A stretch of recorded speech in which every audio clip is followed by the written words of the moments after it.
wonderful, talented, and beautiful Amanda Flowers. Yay! And she is a mystery writer who lives in Ohio, and I just went to her awesome workshop, and I asked if I could ask her a couple questions about mystery writing. She has, how many books do you have? So, I have 20 published. oh my goodness, 20 published books. So she knows a little bit about mystery writing, Right. and thank you so much. Oh, thank you for having me. And her wanted her to tell us her newest book that's coming out. Yes, my newest book is The Final Vow, and it comes out in May, and it's the third and final book in the Living History Mystery series, which is a bit of a tongue twister to say the series name. Yes. And do you have a website? I do. It's amandaflower.com, so you can Perfect. find all my books there. All right, amandaflower.com. Mhm. Okay, and now for the first question. Sure. Can you tell us a little bit about, like, do you ever find yourself writing yourself into a hole or into a corner, and how do you get out of that?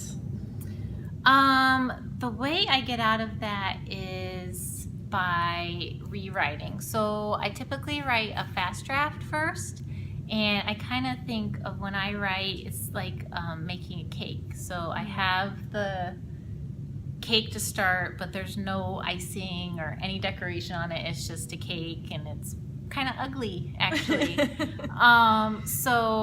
And I know when I write that, sagging in the yeah, it middle might be and all. sagging. There's Yeah. all kinds of trouble. So I know that I'm gonna have to fix it. Okay. And I know there's problems that I recognize, and after I finish that draft, before I think about anything else or let it rest, I write down everything I know that's wrong with it. As you're working on it. Okay. Yeah. Nice. And what is your process when you start writing? Like, do you do a lot of research? Are you a copious outliner? Do you just have an idea and run with it? Or?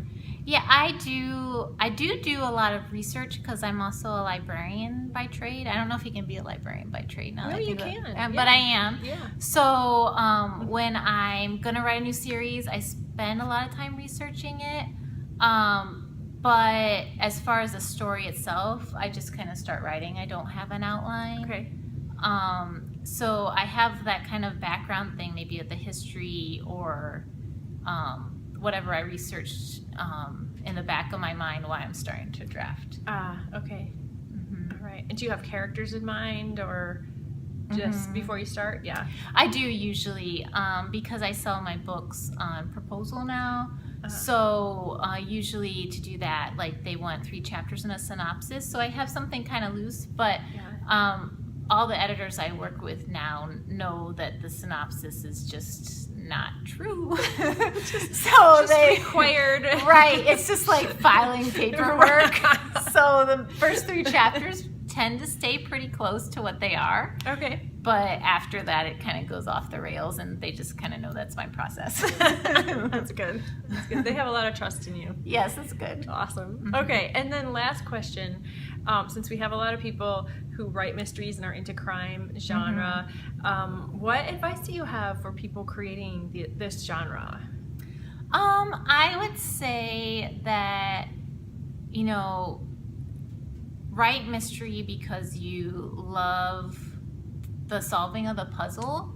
I think that's really key, because I think if you don't like solving puzzles or trying to figure things out, you won't be able to plant those clues so that your reader can solve the puzzle potentially. You don't want them to.